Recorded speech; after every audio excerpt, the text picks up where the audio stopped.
ಗುರುಭ್ಯೋ ನಮಃ. ವಿಘ್ನೇಶ್ವರ ವಾಗ್ದೇವಿ ಪರಮಾತ್ಮನ ಪಾದಕ್ಕೆ ನಮಸ್ಕಾರವನ್ನ ಮಾಡ್ತಾ, ಗುರು ಹಿರಿಯರನ್ನ, ಆರಾಧ್ಯ ದೇವರನ್ನ ಮನಸ್ಸಲ್ಲಿ ಸ್ಮರಣೆಯನ್ನ ಮಾಡ್ತಾ ಇವತ್ತಿನ ಭಾಗವತ ತರಗತಿಯನ್ನ ಪ್ರಾರಂಭ ಮಾಡೋಣ.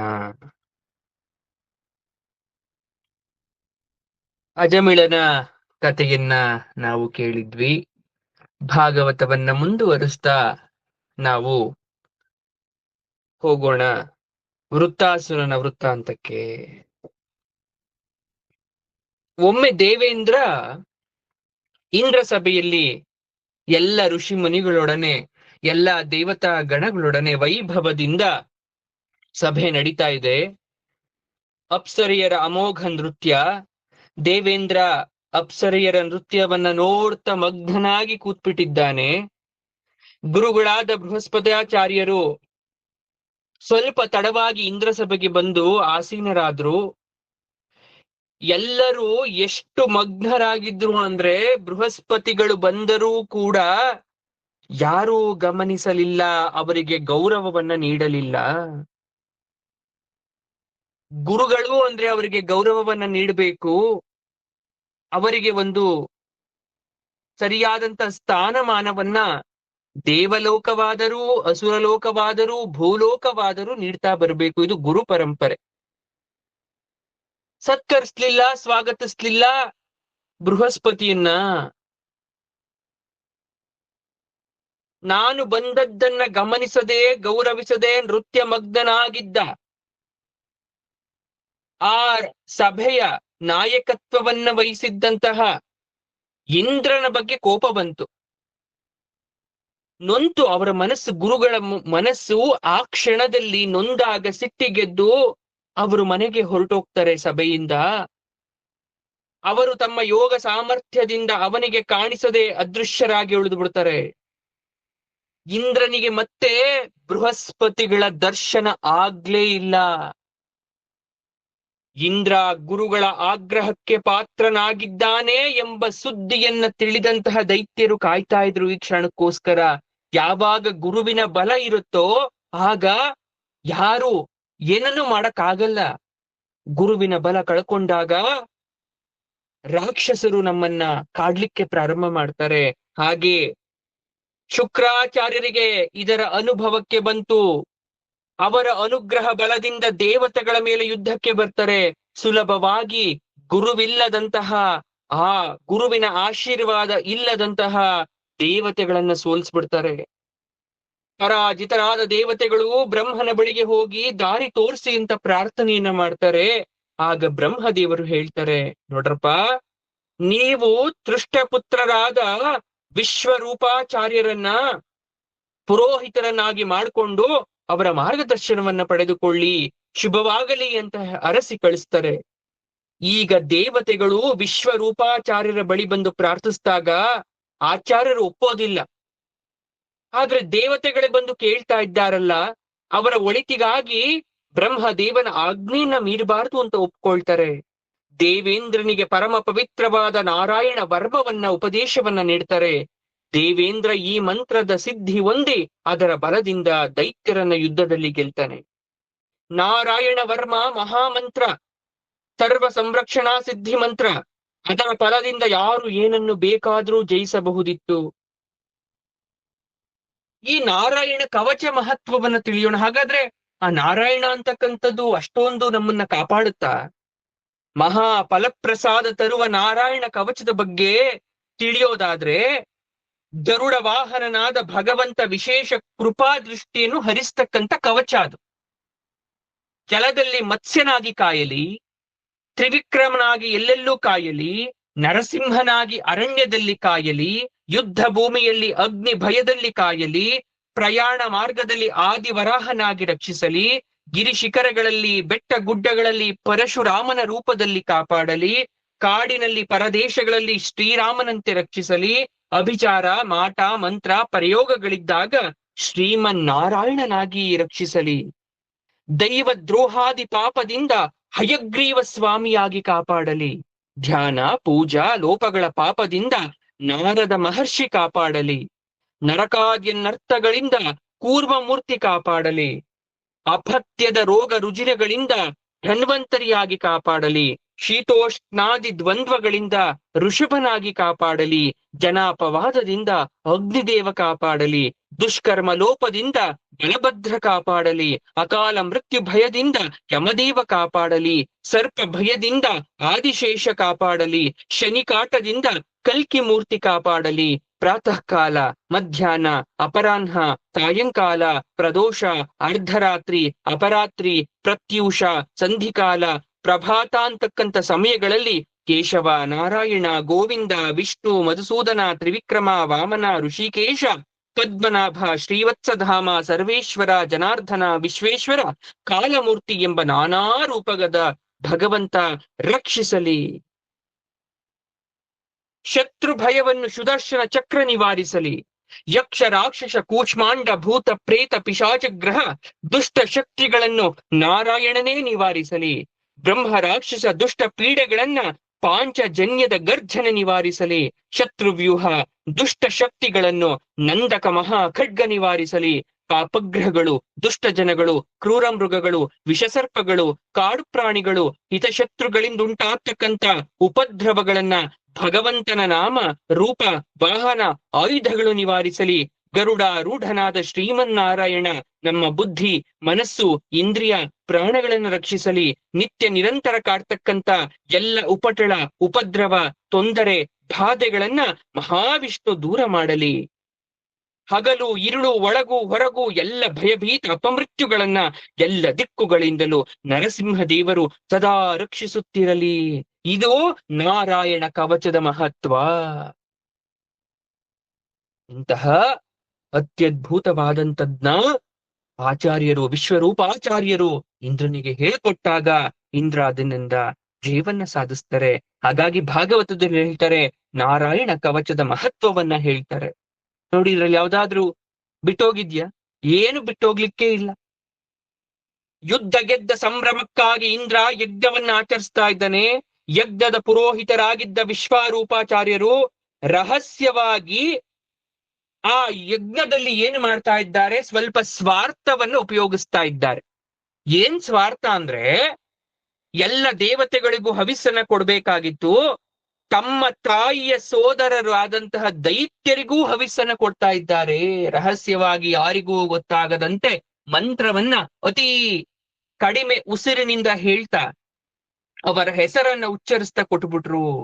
ಈ ವಂಚನೆ ಅರಿತ ಇಂದ್ರ ಸೋಮಪೀಠ, ಸುರಾಪೀಠ, ಅನ್ನಾದವೆಂಬ ವಿಶ್ವರೂಪಾಚಾರ್ಯರ 3 ತಲೆಗಳನ್ನ ಕತ್ತರಿಸ್ತಾನೆ. ಈ ಶಿರಸ್ಸುಗಳು ಕ್ರಮವಾಗಿ ಕಪಿಂಜಲ, ಕಲವಿಂಕ, ಚಿತ್ತರಿ ಎಂಬ ಮಾಯಾ ಪಕ್ಷಿಗಳಾಗೋಯ್ತಂತೆ. ವಿಶ್ವರೂಪಾಚಾರ್ಯರಂತಹ ಬ್ರಾಹ್ಮಣನನ್ನು ಕೊಂದದ್ದರಿಂದ ಬ್ರಹ್ಮಹತ್ಯಾ ಪಾಪವನ್ನು ಇಂದ್ರದೇವರು ತಾವಿಟ್ಕೊಳಕ್ಕಾಗದೆ ಭೂಮಿ, ನೀರು, ವೃಕ್ಷ ಮತ್ತು ಸ್ತ್ರೀಯರಿಗೆ ಸಮವಾಗಿ ಹಂಚಿಬಿಟ್ರು.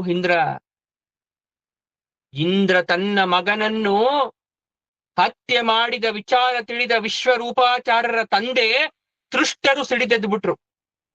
ಕ್ರುದ್ಧನಾದ ಅವನು ಇಂದ್ರನನ್ನ ಸಂಹಾರ ಮಾಡಬೇಕು ಅಂತ, ಮತ್ತೆ ನನ್ನ ಮಗನನ್ನ ಪಡಿಲೇಬೇಕು ಅಂತ ಯಜ್ಞವನ್ನ ಮಾಡ್ತಾ ಇದ್ದಾರೆ. ಯಜ್ಞದಲ್ಲಿ ಅವರ ಸಂಕಲ್ಪ ಏನಾಗಿತ್ತು? ಇಂದ್ರನನ್ನು ಕೊಲ್ಲುವ ಮಗ ದೊರೆಯಲಿ ಅಂತ ಸಂಕಲ್ಪವನ್ನ ಇಟ್ಕೊಂಡಿದ್ರು. ಆದ್ರೆ ಋತ್ವಿಜರು ಏನು ಮಾಡ್ಬಿಟ್ರು? ಇಂದ್ರನಿಂದ ಕೊಲ್ಲಲ್ಪಡುವ ಮಗ ಹುಟ್ಟಲಿ ಅಂತ ತಪ್ಪು ಮಂತ್ರೋಚ್ಚಾರಣೆ ಮಾಡಿಬಿಟ್ರು. ಅದರ ಫಲವಾಗಿ ವೃತ್ತಾಸುರ ಮೂಡಿ ಬರ್ತಾ ಇದ್ದಾನೆ ಯಜ್ಞಕುಂಡದಿಂದ. ಕೆಂಡ ಉಗುಳುವ ಕಣ್ಣು, ಕಾದ ತಾಮ್ರದಂತೆ ಕೆಂಪಾದ ಕೂದಲು, ಬಾಣದಂತಹ ರೋಮಗಳು, ಭೂಮಿ ಆಕಾಶಗಳನ್ನು ನುಂಗಬಲ್ಲ ಕರಾಳ ಮುಖ, ಬ್ರಹ್ಮಾಂಡ ದೈತ್ಯ ಸ್ವರೂಪನಾದ ವೃತ್ತಾಸುರ ತನ್ನ ಸೋದರ ವಿಶ್ವರೂಪನನ್ನು ಕೊಂದ. ದೇವತೆಗಳ ಮೇಲೆ ಯುದ್ಧಕ್ಕೆ ಬಂದ. ದೇವತೆಗಳು ಪ್ರಯೋಗಿಸಿದ ಎಲ್ಲ ಅಸ್ತ್ರಗಳನ್ನು ಬಾಯಲ್ಲೇ ನುಂಗಿ ಹಾಕಿದ.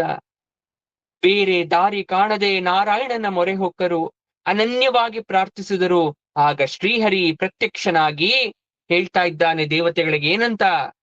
ನಾರಾಯಣ ವರ್ಮ ಸಿದ್ಧಿಯಿಂದ ಸದೃಢ ದೇಹವಿರುವ ದದೀಚಿ ಋಷಿಗಳ ಬೆನ್ನಿನ ಮೂಳೆ ಪಡೆದು ಅದರಿಂದ ವಜ್ರಾಯುಧವನ್ನ ನಿರ್ಮಿಸಿರಿ. ನಾನು ವಜ್ರಾಯುಧದಲ್ಲಿಯೂ ಇಂದ್ರನಲ್ಲಿಯೂ ಸನ್ನಿಹಿತನಾಗಿ ವೃತ್ತಾಸುರನನ್ನ ಸಂಹಾರ ಮಾಡ್ತೀನಿ ಅಂತ ಉಪಾಯವನ್ನ ಹೇಳಿಕೊಟ್ರು. ದೇವತೆಗಳೆಲ್ಲರೂ ದದೀಚಿ ಋಷಿಗಳ ಬಳಿಗೆ ಬಂದು ಅವರ ಬೆನ್ನಿನ ಮೂಳೆಯನ್ನ ಕೇಳ್ತಾ ಇದ್ದಾರೆ. ದೇವತೆಗಳಿಗಾಗಿ ಪರೋಪಕಾರಕ್ಕಾಗಿ ತ್ಯಾಗ ಮಾಡೋದು ಋಷಿ ಮುನಿಗಳ ಕರ್ತವ್ಯ, ಧರ್ಮ. ಹಾಗಾಗಿ ಅವರು ಯೋಗ ಧಾರಣೆಯಿಂದ ತಮ್ಮ ದೇಹವನ್ನ ತ್ಯಜಿಸ್ತಾ ಇದ್ದಾರೆ. ಆಗ ದೇವತೆಗಳು ಅವರ ಬೆನ್ನು ಮೂಳೆ ತೆಗೆದು ವಿಶ್ವಕರ್ಮನಿಗೆ ಕೊಟ್ರಂತೆ. ಆ ವಿಶ್ವಕರ್ಮರು ಅದನ್ನ ವಜ್ರಾಯುಧವನ್ನಾಗಿ ಮಾಡಿದ್ರಂತೆ. ಹಾಗಾಗಿ ವಜ್ರಾಯುಧವನ್ನ ನೀವ್ಯಾರಾದ್ರೂ ನೋಡಿದ್ರೆ ಅದು ಮೂಳೆಗಳ ಸಾಲು. ಬೆನ್ನು ಮನುಷ್ಯನ ಮಾನವನ ಬೆನ್ನಿನ ಮೂಳೆಯಂತೆ ಇರುತ್ತೆ ಅದು. ಯಾಕಂದ್ರೆ ಅದು ದದೀಚಿ ಮುನಿಯ ಬೆನ್ನಿನ ಮೂಳೆಯಿಂದ ಮಾಡಿರ್ತಕ್ಕಂಥ ಆಯುಧ. ಈಗ ಸಾಗರದಂತೆ ದೇವತೆಗಳ ಸೈನ್ಯ ವೃತ್ತಾಸುರನತ್ರ ಹೋಗ್ತಾ ಇದೆ. ದೇವತೆಗಳ ಕೈ ಮೇಲಾಯ್ತು. ಶಂಬಲಾಸುರ, ನಮುಚಿ ಮುಂತಾದ ದೈತ್ಯರು ಓಡಿ ಹೋಗ್ತಾರೆ. ಕಡೆಗೆ ವೃತ್ತಾಸುರ ನಾನೊಬ್ಬನೇ ನಿಮ್ಮನ್ನೆಲ್ಲ ಎದುರಿಸ್ತೀನಿ ಅಂತ ಅನ್ಕೊಂಡಾಗ ಆಕಾಶಪಾತಗಳ ರಣಭಯಂಕರ ರೂಪನಾಗಿ ನಾಲಗೆಯಿಂದ ನಕ್ಷತ್ರಗಳನ್ನ ನೆಕ್ತಾ ಇದ್ದ. ಅವನೊಮ್ಮೆ ಜೋರು ಮಾಡಿ ಗರ್ಜಿಸಿದಾಗ ದೇವತೆಗಳೂ ಸಿಡಿಲು ಗುಡುಗಳ ಹೊಡೆತಕ್ಕೆ ಸಿಕ್ಕಿ ಮೂರ್ಛಿತರಾಗಿ ಹೋದ್ರು. ಆಗ ವೃತ್ತಾಸುರ ಮೇಲೆ ದೇವೇಂದ್ರ ಗದೆಯನ್ನ ಬೀಸ್ತಾನೆ. ಆ ವೃತ್ತಾಸುರ ಗದೆಯನ್ನ ಹಿಡಿದು ಐರಾವತದತ್ತ ಎಸಿತಾನೆ. ಅದು ಬಿದ್ದ ಪೆಟ್ಟಿನಿಂದ ಗೀಳಿಡುತ್ತೆ. ಅದರ ತಲೆ ಒಡೆದು ಹೋಗುತ್ತೆ ಎನ್ನುವಾಗ ಇಂದ್ರ ಅಮೃತ ಕರದ ಸ್ಪರ್ಶದಿಂದ ಮತ್ತೆ ಐರಾವತವನ್ನ ಸರಿ ಮಾಡ್ತಾನೆ. ವೃತ್ತಾಸುರನ ಪರಾಕ್ರಮದ ವಿಕ್ರಮಗಳನ್ನ ಕಂಡ ಇಂದ್ರ ನಡುತ್ತಾನೆ. ಈಗ ವೃತ್ತಾಸುರ ಹೇಳ್ತಾ ಇದ್ದಾನೆ, ಹೇ ಇಂದ್ರ, ಯಾಕೆ ಬೆದರಿದ್ದೀಯ? ಬಾ, ನಿನ್ನ ವಜ್ರಾಯುಧದಿಂದ ನನ್ನ ತಲೆಯನ್ನ ಕತ್ತರಿಸು. ನಾನು ಬೇಗನೆ ಹೋಗಿ ಪರಮಾತ್ಮನ ಪಾದ ಕಮಲ ಸೇರಕ್ಕೆ ಅನುವನ್ನ ಮಾಡಿಕೊಡು ಅಂತ ಅವನೇ ಉಪಾಯವನ್ನು ಹೇಳಿಕೊಟ್ಟಾಗ ಪರಮಾತ್ಮನನ್ನ ಸ್ಮರಿಸ್ತಾನೆ ವೃತ್ತಾಸುರ. ಆಗ ಇಂದ್ರ ಏನ್ ಮಾಡ್ತಾ ಇದ್ದಾನೆ, ಅವನ ಮೇಲೆ ವಜ್ರಾಯುಧವನ್ನ ಬೀಸ್ಬೇಕು ಅಂತ ಅನ್ಕೊಳ್ತಾನೆ. ಆಗ ವೃತ್ತಾಸುರನ ಮನಸ್ಸಲ್ಲಿ ಹೇಳ್ತಾ ಇದ್ದಾನೆ, ಪರಮಾತ್ಮ, ನಿನ್ನ ಪಾದದ ದಾಸಾನುದಾಸ ನಾನು. ನನ್ನ ಮನ ನಿನ್ನನ್ನೇ ಚಿಂತಿಸಲಿ, ನನ್ನ ನಾಲಿಗೆ ನಿನ್ನ ನಾಮಸ್ಮರಣೆ ಮಾಡ್ತಾ ಇರ್ಲಿ. ನೀನು ಸುಪ್ರೀತನಾಗುವ ಕಾರ್ಯ ನನ್ನಿಂದ ನಡೆಯಲಿ. ದೇವೇಂದ್ರ ಸಂಹಾರದಿಂದ ನಾನು ಬೇಗ ನಿನ್ನ ಪಾದ ಕಮಲವನ್ನ ಸೇರಲಿ. ಇದೊಂದು ಹಂಬಲ ಬಿಟ್ಟು ನನಗೆ ಇನ್ಯಾವ ರಾಜ್ಯ ಭೋಗ ಅಣಿಮಾದಿ ಅಷ್ಟಸಿದ್ಧಿ ಮೋಕ್ಷ ಏನೂ ಬೇಡ ಅಂತ ಹೇಳಿ ಇಂದ್ರನ ಮೇಲೆ ಶೂಲವೊಂದನ್ನ ಬೀಸ್ತಾನೆ. ವಜ್ರಾಯುಧದಿಂದ ಇಂದ್ರ ಅದನ್ನ ಕತ್ತರಿಸ್ತಾ. ಈಗ ವಜ್ರಾಯುಧದಿಂದ ಇಂದ್ರ ವೃತ್ತಾಸುರನ ಒಂದು ಕೈಯನ್ನ ಕತ್ತರಿಸ್ತಾ, ಇನ್ನೊಂದು ಕೈಯನ್ನ ಕತ್ತರಿಸಿದ. ಮತ್ತೆ ತನ್ನ ಕೈಯಿಂದ ಅವನ ಕೆನ್ನೆಗೆ ರಭಸಕ್ಕೆ ಬಾರಿಸಿದಾಗ ಅವನು ದೂರ ಹೋಗದೆ ಅಲ್ಲೇ ನಿಂತು ಇಂದ್ರನ ಮೇಲೆ ಪ್ರಹಾರ ಮಾಡಿದ್ರೆ ಇಂದ್ರ ಬಹುದೂರ ಹೋಗಿ ಜಾರಿ ಬೀಳ್ತಾನೆ. ಇಂದ್ರನಿಗೆ ವೃತ್ತಾಸುರನ ಕಂಡು ಭಯವಾಗತ್ತೆ. ಆಗ ಮತ್ತೆ ವೃತ್ತಾಸುರ ಹೇಳ್ತಾ ಇದ್ದಾನೆ, ದೇವೇಂದ್ರ, ಹೆದರದೆ ಐರಾವತದಿಂದದು ಮುಕ್ಕು, ಎತ್ತಿಕೋ ಆಯುಧ, ಬಾ ಯುದ್ಧಕ್ಕೆ. ಜಯ ಅಪಜಯ ಇದ್ದದ್ದೇ, ನಾವೆಲ್ಲವೂ ಅವನು ಆಡಿಸುತ್ತಿರುವ ಸೂತ್ರದ ಬೊಂಬೆಗಳು.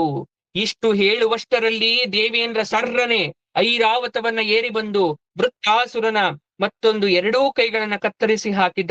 ಭಯಂಕರ ನೋವು ಹಾಗೂ ಪ್ರಚಂಡ ಕೋಪದ ವೃತ್ತಾಸುರ ತನ್ನ ಬಾಯಿಯನ್ನ ಎಷ್ಟು ಅಗಲಿಸಿದ ಎಂದರೆ ಐರಾವತ ಸಹಿತ ಇಂದ್ರನೇ ಆ ಬಾಯಿಯ ಒಳಗೆ ಹೋಗಿ ಸಿಕ್ಕಿ ಹಾಕೊಂಬಿಟ್ಟ. ವೃತ್ತಾಸುರ ಬಾಯಿಯನ್ನ ಮುಚ್ಚಿಬಿಟ್ಟ. ನಾರಾಯಣ ಕವಚದ ಮಹಿಮೆಯಿಂದ ಇಂದ್ರ ವೃತ್ತಾಸುರನ ಹೊಟ್ಟೆಯೊಳಗಿಂದಲೇ ವೃತ್ರನನ್ನ ಸೀಳಿಕೊಂಡು ಹೊರಗಡೆ ಬಂದ. ಸಾವಿನ ಗಳಿಗೆಯಲ್ಲೂ ವೃತ್ತಾಸುರ ಸೌಜನ್ಯವನ್ನ ಮೆರಿತಾ ಇದ್ದಾನೆ. ದೇವಾ, ನಾನು ಬದುಕಿರಲಿ ಅಥವಾ ಮೃತನಾಗಲಿ, ನನ್ನ ಆತ್ಮ ಭಗವಂತನಿಗೇ ಸೇರಿದ್ದು. ಅವನ ದಾಸಾನುದಾಸ ಎಂಬ ಎಚ್ಚರ ಸದಾ ನನ್ನನ್ನ ಕಾಯ್ತಾ ಇರಲಿ. ನನ್ನ ಮನಸ್ಸು ಅವನ ಗುಣಚಿಂತನೆಯಲ್ಲಿರಲಿ. ಈ ದೇಹ ಅವನ ಸೇವೆಗೆ ಶಾಶ್ವತವಾಗಿ ಮೀಸಲಾಗಿರಲಿ. ನನಗೆ ಸರ್ಗ ಸುಖ ಬೇಡ, ಭೋಗ ಭಾಗ್ಯ ಬೇಡ, ಬ್ರಹ್ಮ ಪದವಿ ಬೇಡ, ಮುಕ್ತಿ ಯೋಗ ಸಿದ್ಧಿ ಏನು ಬೇಡ, ಪರಮಾತ್ಮನ ಭಕ್ತಿ ನಿರಂತರವಾಗಿರಲಿ ಅಂತ. ಇಷ್ಟೆಲ್ಲ ಹೇಳ್ಬೇಕಾದ್ರೆ ಇಂದ್ರ ಗಲಿಬಿಲಿಗೊಂಡ. ಇವನು ದೇವತೆಯೋ ರಾಕ್ಷಸನೋ? ಬಾರಿ ಬಾರಿಗೂ ರಾಕ್ಷಸನಾಗಿದ್ದರೂ ನಾರಾಯಣನನ್ನ ಸ್ಮರಿಸ್ತಾ ಇದ್ದಾನಲ್ಲ. ಇಂತಹ ಸಾತ್ವಿಕ ಭಕ್ತನನ್ನ ಕೊಲ್ಲೋದಾದ್ರೂ ಹೇಗೆ ಅಂತ ಚಿಂತೆ ಮಾಡ್ತಾ ನಿಂತಿದ್ದ ಇಂದ್ರ. ಆಗ ವೃತ್ತಾಸುರ ಹೇಳ್ತಾ ಇದ್ದಾನೆ, ಇಂದ್ರ, ಭಗವನ್ ಸಂಕಲ್ಪ ನನ್ನ ವಧೆಗಾಗಿಯೇ ನಿನ್ನನ್ನು ಇಲ್ಲಿಗೆ ಕಳಿಸಿರೋದು. ಅವನು ಬೊಂಬೆಯಾಡ್ಸೋನು. ನಾವು ಕೀಲು ಕುದುರೆಯಂತೆ, ನೀನು ಕೊಲ್ಲುವ ಆಟ, ನಾನು ಸಾಯೋ ಆಟ. ಪಾತ್ರಧಾರಿಗಳು ಮಾತ್ರ ಹರಿಚಿತ್ತ ಸತ್ಯ, ನರಚಿತ್ತಕ್ಕೆ ಬಂದದ್ದು ಲವಲೇಶ ನಡೆಯದು. ನನಗೆ ಮೃತ್ಯು ಭಯವಿಲ್ಲ, ನಾನು ಸಿದ್ಧನಿದ್ದೇನೆ ಭಾ ಎಂದ. ವೃತ್ತಾಸುರ ಕಣ್ಣು ಮುಚ್ಚಿ ಧ್ಯಾನಾವಸ್ಥೆಯಲ್ಲಿ ಜಾರುವಾಗಲೇ, ಶ್ರೀಹರಿ, ನಾನು ನಿನ್ನ ದಾಸಾನುದಾಸ, ಮತ್ತೆ ನಿನ್ನ ದಾಸನಾಗಿಯೇ ಹುಟ್ಟುವಂತೆ ಮಾಡು ಅಂತ ಕಣ್ಣು ಮುಚ್ಕೊಂಡ. ಇಂದ್ರ ಹೇಳ್ತಾ ಇದ್ದಾನೆ, ನಿನ್ನಂತ ಅಸುರ ಅದ್ಭುತ ಹರಿಭಕ್ತನಾಗಿರೋದೇ ಆಶ್ಚರ್ಯ ಅಂತ ಹೇಳ್ತಾ ವಜ್ರಾಯುಧದಿಂದ ವೃತ್ತಾಸುರನನ್ನ ಸಂಹಾರ ಮಾಡ್ಬಿಟ್ಟ. ಈ ವೃತ್ತಾಸುರನನ್ನು ಕೊಂದ ಇಂದ್ರನಿಗೆ ಬ್ರಹ್ಮಹತ್ಯೆ ಭೀತಿ ಮತ್ತೆ ಕಾಡ್ತು. ಆಗ ಋಷಿಗಳು ಮೇಧ ಯಾಗವನ್ನ ಮಾಡಿಸಿ ಇಂದ್ರನಿಗೆ ಪರಿಹಾರವನ್ನ ತಂದುಕೊಡಕ್ಕೆ ಯೋಚನೆ ಮಾಡ್ತಾರೆ. ಇಂದ್ರನಿಗೆ ಅದರ ತಾಪ ಇಲ್ಲದಿದ್ರೂ ಕೂಡ ಪ್ರಾರಬ್ಧ ಕರ್ಮ ಅಂತಕ್ಕಂಥದ್ದು ಅವನು ಕಾಡ್ತಾ ಇದೆ. ಇಂದ್ರ ದೇವರು ಮಾನಸ ಸರೋವರಕ್ಕೆ ಹೋಗಿ ಸೂಕ್ಷ್ಮ ರೂಪದಿಂದ ಒಂದು ಕಮಲದ ದಂಟಿನಲ್ಲಿ ನೆಲೆಸಿ ಸಹಸ್ರ ವರ್ಷಗಳ ಕಾಲ ನರಸಿಂಹದೇವರ ಧ್ಯಾನವನ್ನ ಮಾಡಿ ಸಾಧನೆಯನ್ನ ಮಾಡ್ತಾ ಇದ್ದಾರೆ. ಆ ವೇಳೆಯಲ್ಲಿ ನಹುಷ ಚಕ್ರವರ್ತಿಗೆ ಇಂದ್ರ ಪದವಿ ದಕ್ತಾ ಇದೆ. ಈಗ ನಹುಷನ ಒಂದು ಚರಿತ್ರೆ. ನಹುಷ ತನ್ನ ಇತಿಮತಿ ಮರೆತು ಇಂದ್ರ ಪತ್ನಿಯಾದ ಶಚೀದೇವಿಯನ್ನು ಬಯಸ್ತಾನಾಗ ಋಷಿಗಳ ಶಾಪಕ್ಕೆ ಒಳಗಾಗ್ತಾನೆ. ಕಡೆಗೆ ಅಜಗರನಾಗಿ ಭೂಮಿಗೆ ಬೀಳ್ತಾನೆ. ನರಸಿಂಹದೇವರ ಉಪಾಸನ ಬಲದಿಂದ ಪ್ರಾರಬ್ಧವನ್ನ ಕಳೆದಂತಹ ಇಂದ್ರ ಮತ್ತೆ ಸ್ವರ್ಗಕ್ಕೆ ಬಂದು ಸಿಂಹಾಸನವನ್ನ ಅಲಂಕರಿಸ್ತಾನೆ. ಈಗ ಪರೀಕ್ಷಿತ ರಾಜನಿಗೆ ಒಂದು ಕುತೂಹಲ. ಶುಕಮುನಿಗಳು ಇದೆಲ್ಲ ಭಾಗವತ ಹೇಳ್ತಾ ಇರೋದು ಯಾರಿಗೆ? ಶುಕಮುನಿಗಳು ಪರೀಕ್ಷಿತನಿಗೆ ಹೇಳ್ತಾ ಇದ್ದಾರೆ. ಒಂದು ಸಂದೇಹ ಬಂದ್ಬಿಡ್ತು ಪರೀಕ್ಷಿತ ರಾಜನಿಗೆ. ಸ್ವಾಮಿ, ಗುರುಗಳೇ, ವೃತ್ತಾಸುರ ಪ್ರಚಂಡ ದೈತ್ಯ ಅಂತ ಹೇಳಿದ್ರಿ, ಅವನ್ ರಾಕ್ಷಸ ಅಂತ ಹೇಳಿದ್ರಿ, ಅವನ ಆಂತರ್ಯದಲ್ಲಿ ಶ್ರೀಹರಿಯನ್ನ ಇಷ್ಟು ಭಕ್ತಿ ಪರಾಕಾಷ್ಠೆಯಿಂದ ಅವನ್ ಸ್ಮರಿಸ್ತಾ ಇದ್ದಾನಲ್ಲ, ಇದು ಅಚ್ಚರಿ ಅಂತ ಅನ್ನಿಸ್ತಾ ಇಲ್ವಾ? ಇದಕ್ಕೆ ಕಾರಣ ಏನು? ಆಗ ಶುಕಾಚಾರ್ಯರು ಹೇಳ್ತಾ ಇದ್ದಾರೆ, ನೋಡಪ್ಪ, ಈ ವೃತ್ರಾಸುರ ಪೂರ್ವದ ಜನ್ಮದಲ್ಲಿ ಏನಾಗಿದ್ದ? ನೀವೆಲ್ಲ ಒಂದು ಪ್ರಶ್ನೆ ನಿಮ್ಮನ್ನು ಕಾಡ್ತಾ ಇರುತ್ತೆ, ಪೂರ್ವ ಜನ್ಮದ ಕರ್ಮಫಲ. ಅದಕ್ಕೆ ಸಾಕಷ್ಟು ಉದಾಹರಣೆಗಳಿರುತ್ತೆ. ಇದು ಕೂಡ ಒಂದು ಉದಾಹರಣೆ. ಅವನ್ ರಾಕ್ಷಸನಾಗೆ ಹುಟ್ಟಿರ್ಬೋದು, ಭಗವಂತ ನಾಮಸ್ಮರಣೆಯಲ್ಲಿ ಅವನ ಸಾವನ್ನ ಮುಗೀತು. ಈ ಪ್ರಶ್ನೆ ನಮಗೂ ಕಾಡುತ್ತೆ, ನಿಮ್ಗೂ ಕಾಡುತ್ತೆ. ರಾಕ್ಷಸನಾಗಿದ್ರು ಹೇಗೆ ಪರಮಾತ್ಮನ ಚಿಂತನೆಯನ್ನ ಮಾಡ್ತಾ ಇದ್ದ ಅಂತ. ಕಾರಣ, ಪೂರ್ವ ಜನ್ಮದಲ್ಲಿ ಶೂರಸೇನ ದೇಶದ ಚಕ್ರವರ್ತಿಯಾಗಿರ್ತಾನೆ ವೃತ್ರಾಸುರ. ಚಿತ್ರಕೇತು ಎಂಬ ಹೆಸರಿನ ಆ ರಾಜನಿಗೆ ಸಂತಾನನೇ ಇರೋದಿಲ್ಲ. ಒಮ್ಮೆ ಅಂಗೀರಸ ಋಷಿಗಳು ಅವನಲ್ಲಿಗೆ ಬಂದು ತತ್ವೋಪದೇಶವನ್ನ ಮಾಡಿದ್ರು. ನಾರದರೂ ಕೂಡ ಬಂದಿದ್ರು. ಅತಿಥಿ ಸತ್ಕಾರ ಮಾಡಿ ಸತ್ಸಂತಾನವಾಗುವಂತೆ ಅನುಗ್ರಹವನ್ನ ಕೇಳ್ತಾನೆ ಗುರುಗಳ ಹತ್ರ. ಉದಾರ ಚಿತ್ತರಾದ ಅಂಗೀರಸರು ವಿಶಿಷ್ಟವಾದ ಫಲಯಜ್ಞವನ್ನ ಮಾಡಿಸಿದ್ರು. ವಿಷ್ಣುವನ್ನ ಸಂಪ್ರೀತಿಗೊಳಿಸ್ತಾರೆ. ಚಿತ್ರಕೇತುವಿನ ಮಡದಿ ಮಹಾರಾಣಿ ಕೃತದ್ಯುತಿಗೆ ಅವರು ಹೋಮದ ಶೇಷವಾದ ಚರುವನ್ನ ಕೊಡ್ತಾರೆ.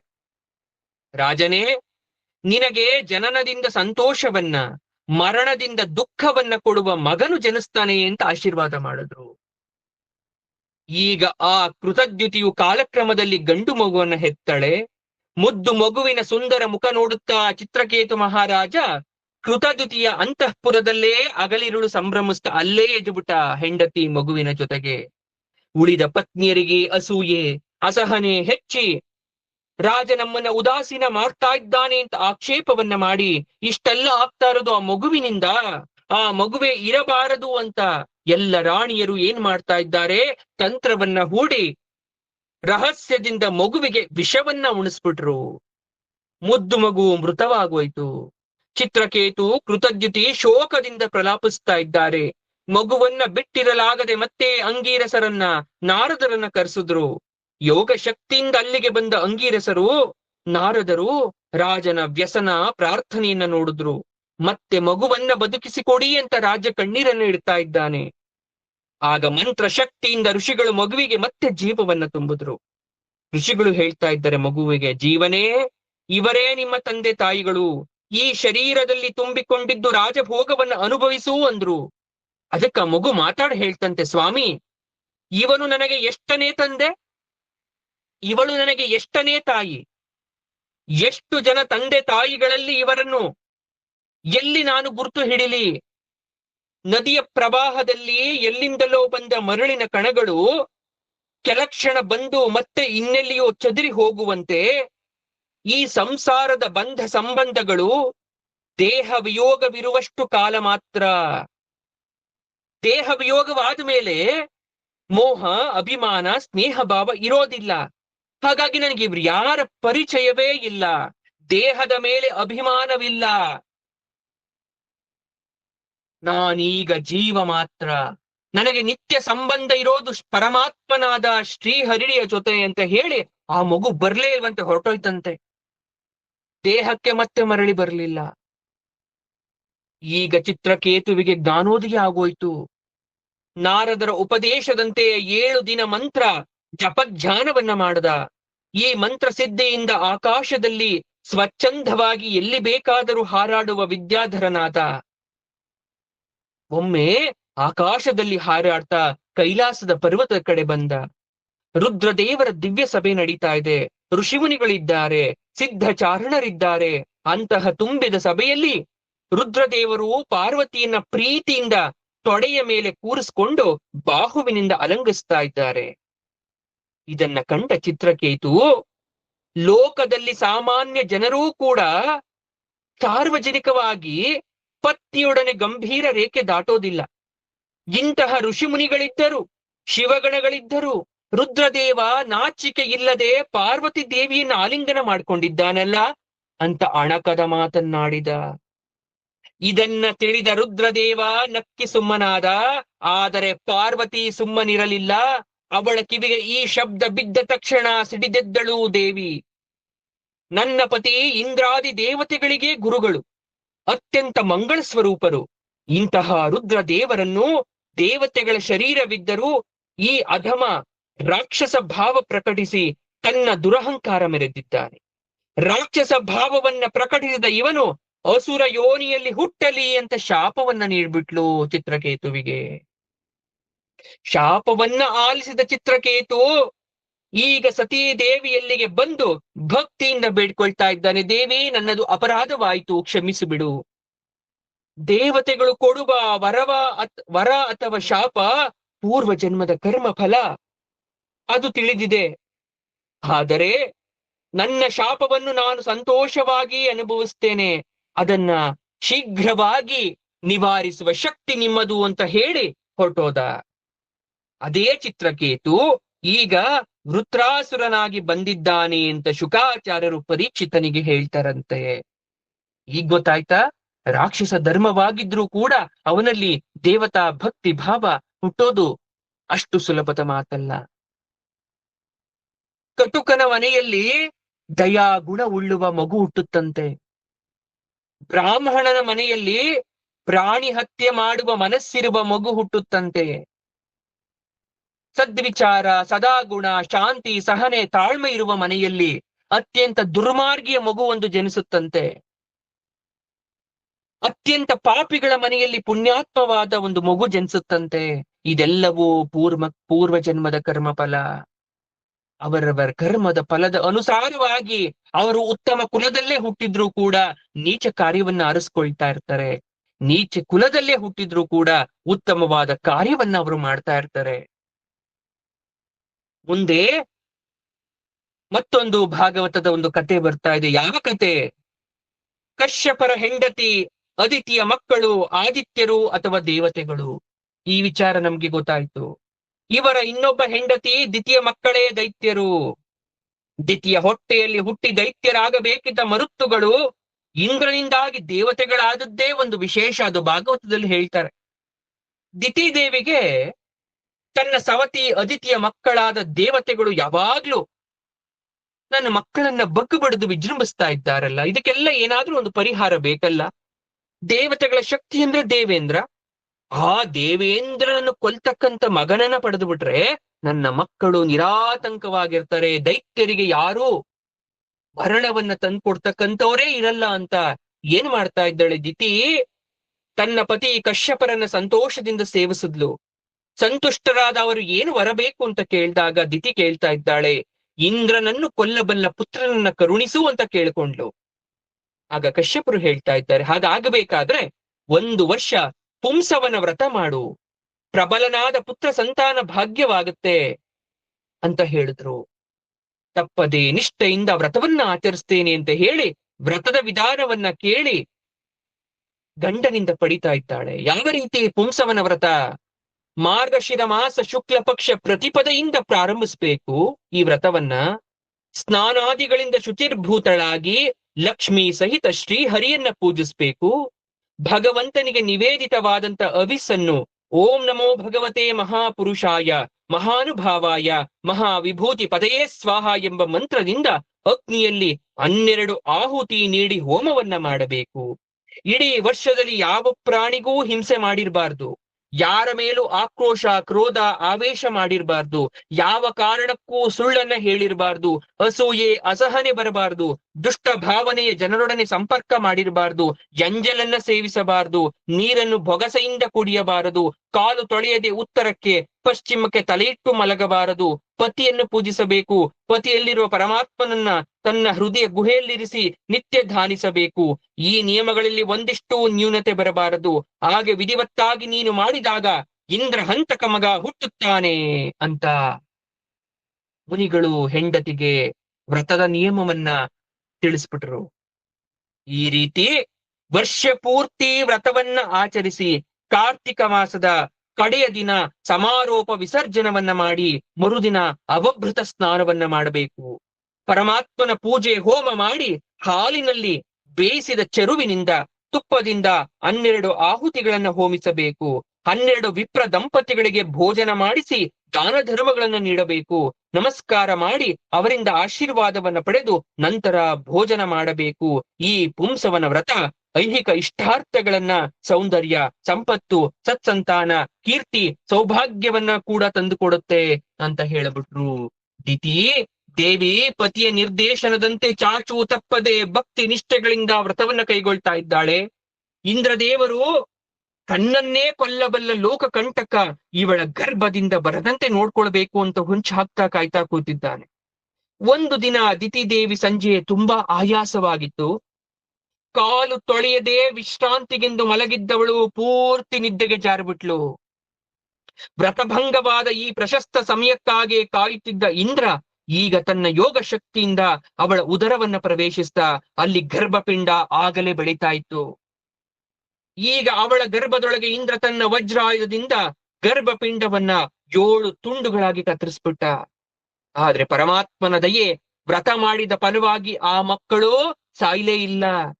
ಅವು ಸಾಯದೆ ಅಳಕ್ಕೆ ಶುರು ಮಾಡಿದ್ವಂತೆ.